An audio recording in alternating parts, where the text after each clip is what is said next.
যদি খেলবার চেষ্টা করেন, এটা সে আগুন যে আগুনে আইয়ুব খান পুরো ছারখার হয়ে গিয়েছে।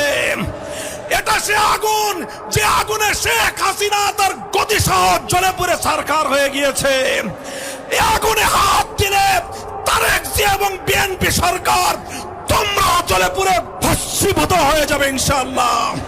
হে খুলনার মানুষ, আমি তোমাদের কাছে আহ্বান জানাতে চাই, বাংলাদেশের মানুষ তাদের ভোটের অধিকার বাস্তবায়নের জন্য যেভাবে 1969-এ গণ অভ্যুত্থান করেছিল, নিজেদের ভোটের অধিকার বাস্তবায়ন করতে না পেরে 71-এ মুক্তিযুদ্ধ করে দেশকে মুক্ত এবং স্বাধীন করেছিল, ভোটাধিকারের জন্য শেখ হাসিনার বিরুদ্ধে লড়াই করে জুলাই বিপ্লব বাস্তবায়ন করেছিল, এদেশের 70% মানুষের ভোটের অধিকার বাস্তবায়নের জন্য যদি আরেকটি বিপ্লবের প্রয়োজন হয়, আরেকটি অভ্যুত্থানের প্রয়োজন হয়, সে অভ্যুত্থানের জন্য প্রস্তুত থাকবে তো? আমরা লক্ষ্য করতে পারছি বর্তমান সরকারের কাঁধে আবার নতুন করে ভূত সওয়ার হয়েছে। এটা হলো সেই শেখ হাসিনার ভূত, এটা হলো আবার সেই আওয়ামী লীগের ভূত। জনগণের ভোটাধিকারের সঙ্গে পরিহাস করবার এক অবিবেচনা প্রসূত এক ভূত আবার নতুন এই সরকারের কাঁধে সওয়ার হয়েছে। আসসালামু আলাইকুম ওয়া রাহমাতুল্লাহ। আলহামদুলিল্লাহ ওয়া কাফা ওয়া সালামুন আলা ইবাদিহিল্লাযিনা ইসতাফা, আম্মা বা'দ। আউযু বিল্লাহি মিনাশ শাইতানির রাজীম। বিসমিল্লাহির রহমানির রহিম। ওয়ালা তাহসাবান্নাল্লাহা গাফিলান আম্মা ইয়া'মালুয যালিমুন। সাদাকাল্লাহুল আযীম। 11 দলীয় ঐক্যের পক্ষ থেকে আয়োজিত খুলনা বিভাগীয় সমাবেশে উপস্থিত সংগ্রামী সভাপতি, খুলনার মাটি ও মানুষের প্রাণপ্রিয় নেতা, 11 দলের অন্যতম শীর্ষ নেতা জনাব অধ্যাপক মিয়া গোলাম পরোয়ার এমপি, সাবেক এমপি, উপস্থিত আজকের এই সমাবেশের সম্মানিত প্রধান অতিথি, আমিরে জামাত, বাংলাদেশের জাতীয় সংসদের বিরোধী দলীয় নেতা জনাব ডক্টর শফিকুর রহমান, উপস্থিত রয়েছেন বর্ষিয়ান রাজনীতিবিদ, এলডিপির সভাপতি জনাব ডক্টর অলি আহমদ বীর বিক্রম, উপস্থিত রয়েছেন 11 দলের কেন্দ্রীয় নেতৃবৃন্দ, বিভাগীয় নেতৃবৃন্দ, সর্বস্তরের খুলনা বিভাগের আমার আপামার জনতা। মাত্র 3 মাস হলো একটি নতুন নির্বাচনের মধ্য দিয়ে বাংলাদেশের মানুষের বহু প্রতীক্ষিত ভোটাধিকার প্রয়োগের ফসল একটি সংসদ গঠিত হয়েছে, একটি সরকার ক্ষমতার মসনদে বসেছে। এই সময়ে বিরোধী দলগুলো দেশব্যাপী আবার দাবি দাওয়া নিয়ে রাজপথে নামতে বাধ্য হয়েছে। ঘটনাটা কি? সংগ্রামী দেশবাসী, আমরা পরিষ্কার ভাষায় বলতে চাই, আমরা বিগত ফ্যাসিবাদী আমলে বাংলাদেশের মানুষের যে সম্মান এবং যে অধিকার আদায়ের জন্য সংগ্রাম করেছি, ফ্যাসিবাদী স্বৈরাচারী শেখ হাসিনা গণতন্ত্রের এক নতুন সংজ্ঞা বাংলাদেশের মানুষকে বোঝাবার চেষ্টা করেছিল। মানুষের ভোটের অধিকার কেড়ে নিয়ে কখনো বিনা ভোটের সরকার, কখনো রাতের ভোটের সরকার, কখনো আমি আর ডামি নির্বাচনের সরকার গঠন করে শেখ হাসিনা বলতো উন্নয়নের গণতন্ত্র। গণতন্ত্রের এক নতুন ডেফিনিশন, একটা নতুন সংজ্ঞা বাংলাদেশের মানুষকে হাইকোর্ট দেখাবার মতো করে তিনি বোঝাবার চেষ্টা করেছিলেন। আর তিনি মেগা প্রকল্পের নামে মেগা দুর্নীতি করে একদিকে বাংলাদেশটাকে তলাবিহীন ঝুড়িতে পরিণত করেছিলেন, আরেকদিকে দৃশ্যমান পদ্মা সেতু আর মেট্রো রেলের মতো কিছু বড় বড় প্রকল্প বাস্তবায়ন করে মনে করেছিলেন বাংলাদেশের মানুষ বুঝি তার এই প্রতারণা বুঝতে পারবে না। কিন্তু বাংলার মানুষ তাদের সম্মান চেয়েছিল, বাংলাদেশের মানুষ তাদের অধিকার চেয়েছিল, বাংলাদেশের মানুষ ভোটাধিকার প্রয়োগ করতে চেয়েছিল, বাংলাদেশের মানুষ তাদের ক্ষমতার মসনদে তাদের ভোটের মাধ্যমে যোগ্য প্রতিনিধি নির্বাচন করতে চেয়েছিল। কিন্তু দেশের মানুষের চাওয়ার সঙ্গে ফ্যাসিবাদী স্বৈরাচারী শেখ হাসিনা অব্যাহতভাবে নির্মম পরিহাস করে চলেছে, যার ফলশ্রুতিতে 2013 সালের শাপলা চত্বরের নবী প্রেমিক তাওহীদি জনতার বুকের রক্ত দিয়ে ফ্যাসিবাদ বিরোধী যে আন্দোলনের ভিত রচিত হয়েছিল, 2024 সালের বৈষম্য বিরোধী ছাত্র জনতার মহাবিস্ফোরণের মধ্য দিয়ে গণ অভ্যুত্থান পরিণত হয় এবং ফ্যাসিবাদী স্বৈরাচারী ভারতের কৃতদাসী শেখ হাসিনা দিল্লিতে পালিয়ে যেতে বাধ্য হয়। আমরা লক্ষ্য করতে পারছি বর্তমান সরকারের কাঁধে আবার নতুন করে ভূত সওয়ার হয়েছে। এটা হলো সেই শেখ হাসিনার ভূত, এটা হলো আবার সেই আওয়ামী লীগের ভূত। জনগণের ভোটাধিকারের সঙ্গে পরিহাস করবার এক অবিবেচনা প্রসূত এক ভূত আবার নতুন এই সরকারের কাঁধে সওয়ার হয়েছে।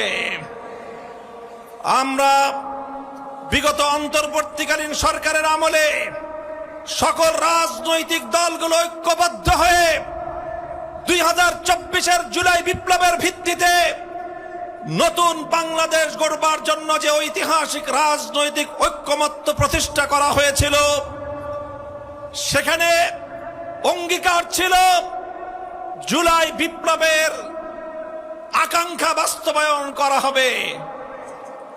জুলাই বিপ্লবের মৌলিক আকাঙ্ক্ষা ছিল দুটি। এক নম্বর আকাঙ্ক্ষা ছিল বৈষম্য বিলোপ করা। জুলাই বিপ্লবের 2 নম্বর আকাঙ্ক্ষা ছিল ফ্যাসিবাদের রাস্তা বন্ধ করা। দীর্ঘ আলাপ হলো, ঐক্যমত্য কমিশনে জুলাই সনদ বাস্তবায়িত, জুলাই সনদ প্রণীত হলো। জাতীয় সংসদের দক্ষিণ প্লাজায় সকল রাজনৈতিক দলগুলো জুলাই সনদে স্বাক্ষর করলো। আজ জাতীয় সংসদে দাঁড়িয়ে সরকার দলের মুখপাত্র বলেন জুলাই সনদের মাধ্যমে নাকি অন্তহীন প্রতারণা করা হয়েছে। আমি খুঁজে দেখলাম অন্তহীন প্রতারণা আসলে কোথায় হয়েছে। আমি খুঁজে পেলাম গোটা এই প্রক্রিয়ার মধ্যে একটা জায়গায় অন্তহীন প্রতারণা হয়েছে, আর সেটা হলো জামাতে ইসলামী, বাংলাদেশ খেলাফত মজলিস, এনসিপি, 11 দলের সবগুলো দলের কাছে জুলাই সনদের যেই কপি প্রদান করা হয়েছিল, আমরা যেটা পরে সংসদ ভবনের দক্ষিণ প্লাজায় গিয়েছিলাম স্বাক্ষর করতে, সেখানে বিএনপির অসাধু নেতৃত্ব অন্তর্বর্তীকালীন সরকারের কিছু গাদ্দার এবং বিশ্বাসঘাতকের সঙ্গে তলে তলে আতাত করে নতুন একটি ধারা নোট সংযুক্ত করে তারপরে সেখানে স্বাক্ষর অনুষ্ঠান করেছে। বিএনপির সঙ্গে অন্তর্বর্তীকালীন সরকারের গাদ্দারদের তলে তলে আতাত, সেটাই ছিল অন্তহীন প্রতারণা। আজ আমরা পরিষ্কার ভাষায় বলতে চাই, গণভোট বাংলার মানুষ দিয়েছে। বিগত সরকার, বর্তমান সরকার, বিএনপি যখন নির্বাচনের প্রচারণায় নেমেছিল, আপনারা দেশের জনগণ সাক্ষী, প্রথমে তারা তলে তলে না ভোটের পক্ষে ক্যাম্পেইন শুরু করেছে।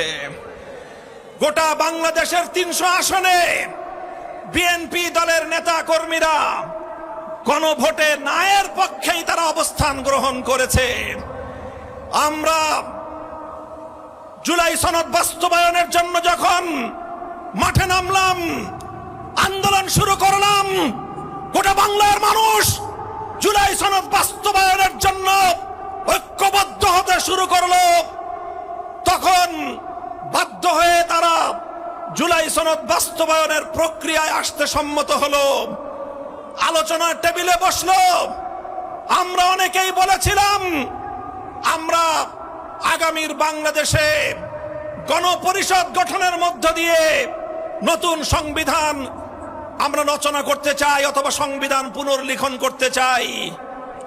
বিএনপি সংবিধান সংশোধন ছাড়া অন্য কোনো পথে অগ্রসর হতে চাচ্ছিল না। শেষ পর্যন্ত আলোচনা করে সাব্যস্ত হলো মাঝামাঝি একটা জায়গায়, সেটা হলো একটা সংবিধান সংস্কার পরিষদ গঠিত হবে, আর সেই সংবিধান সংস্কার পরিষদের মাধ্যমে সংবিধান সংস্কার হবে, আর সেই সংস্কারের জন্য গণভোট অনুষ্ঠিত হওয়া লাগবে। সব ঐক্যমত্য হয়ে গেল, বিচার হলো, সালিশ হলো, তালগাছ অর্ধেক বিএনপির অর্ধেক বিরোধী পক্ষের। এইভাবে সব বিচার সালিশ হওয়ার পরে গণভোট অনুষ্ঠিত হলো।